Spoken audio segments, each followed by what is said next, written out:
अजयने ठरवलं की तो सर्वप्रथम आपल्या बहिणी संध्याला नवीन वर्षाच्या शुभेच्छा देईल. रात्री 12 वाजता तो संध्याच्या खोलीत गेला आणि म्हणाला, हॅपी न्यू इयर बहीण. पण त्याने पाहिलं की संध्या हातात काहीतरी धरून बसली आहे आणि म्हणत होती, नमस्कार मित्रांनो, आजची गोष्ट अत्यंत रोचक आणि प्रेरणादायी आहे. कृपया ही व्हिडिओ शेवटपर्यंत लक्षपूर्वक पहा, नाहीतर तुम्ही काही महत्त्वाचं मिस कराल.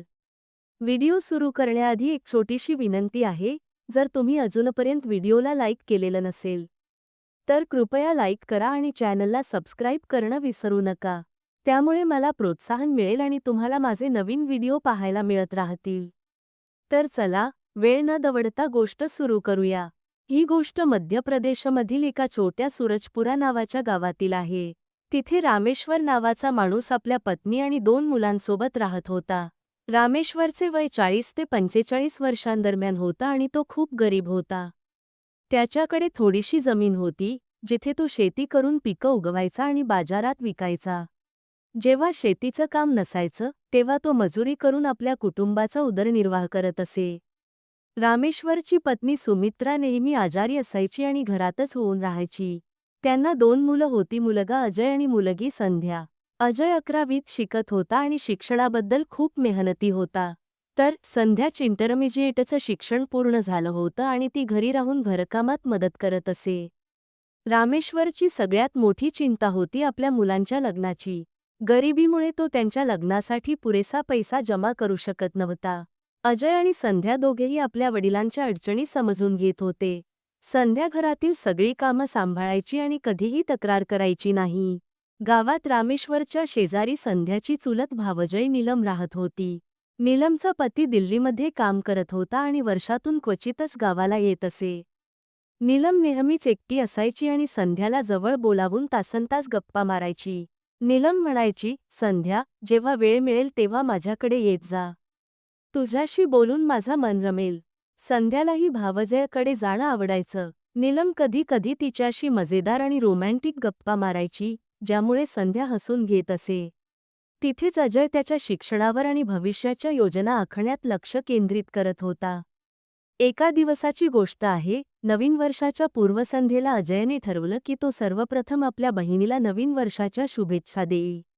रात्री 12 वाजता तो संध्याच्या खोलीत गेला आणि म्हणाला, हॅपी न्यू इयर बहीण. पण त्याने पाहिलं की संध्या हातात बेलन घेऊन पोळ्या बनवत होती. अजयने आश्चर्याने विचारलं, या वेळेला तू काम करते आहेस? का करते आहेस? अजयने विचारलं. संध्याने उत्तर दिलं, काय करू भैया?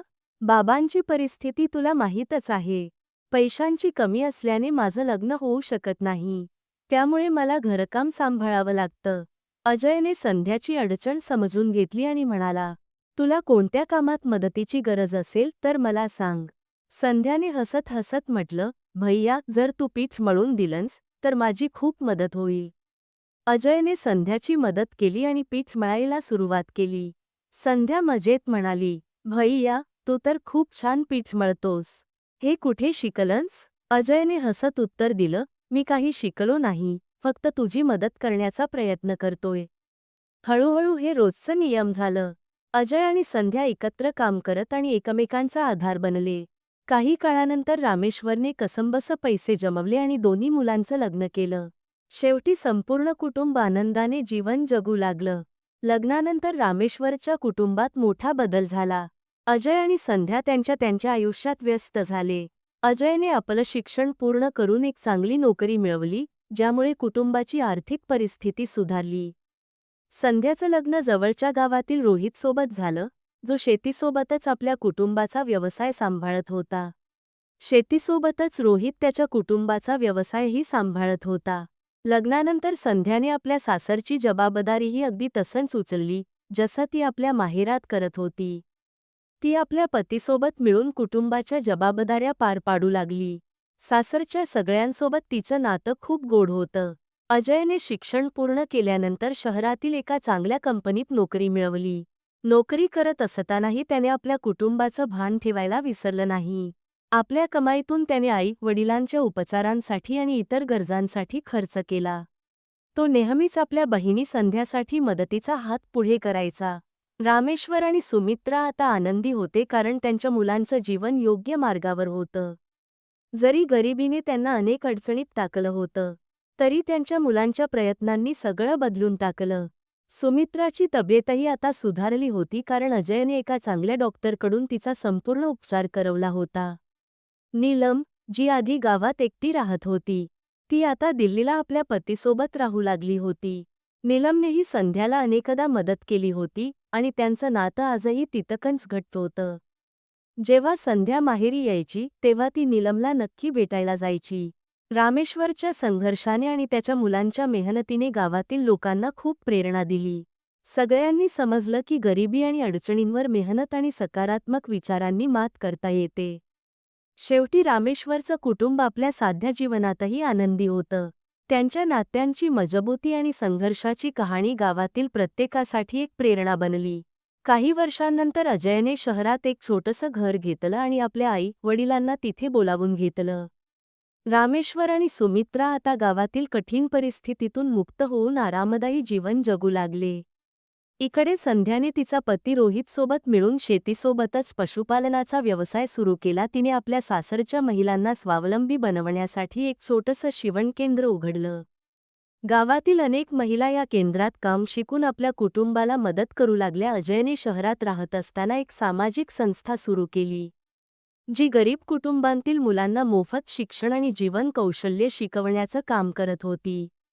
या संस्थेचं नाव त्याने संध्या फाउंडेशन ठेवलं, आपल्या बहिणीच्या संघर्ष आणि त्यागाबद्दल सन्मान व्यक्त करण्यासाठी. सूरजपुरा आता आधीसारखं राहिलं नव्हतं. अजय आणि संध्याच्या मेहनतीमुळे आणि योगदानामुळे गावात खूप बदल झाला. अजयच्या संस्थेने गावात एक छोटी लायब्ररी आणि संगणक केंद्र उभारलं, ज्यामुळे तरुणांना आधुनिक शिक्षण मिळू लागलं. तिथेच संध्या आणि रोहितच्या प्रयत्नांमुळे गावात आर्थिक हालचाली वाढू लागल्या. आता रामेश्वर आणि सुमित्रा आनंदाने आणि अभिमानाने आपलं जीवन जगत होते, तर अजय आणि संध्या आपल्या कार्याने अनेकांसाठी प्रेरणा बनले होते. सुमित्रा आपल्या मुलांच्या प्रगतीकडे पाहून अभिमानाने भरून जात असे. रामेश्वर नेहमी म्हणायचा, "मला अभिमान आहे की माझ्या मुलांनी कधीही गरिबी आणि अडचणींना कारण बनवलं नाही, तर त्यांना हरवण्याचं साधन बनवलं. आता मी शांतपणे माझं आयुष्य जगू शकतो." काही वर्षांनंतर अजयचं लग्न प्रिया नावाच्या एक समजूतदार आणि शिकलेल्या मुलीशी झालं. प्रियानेही अजयच्या सामाजिक कामात उत्साहाने सहभाग घेतला.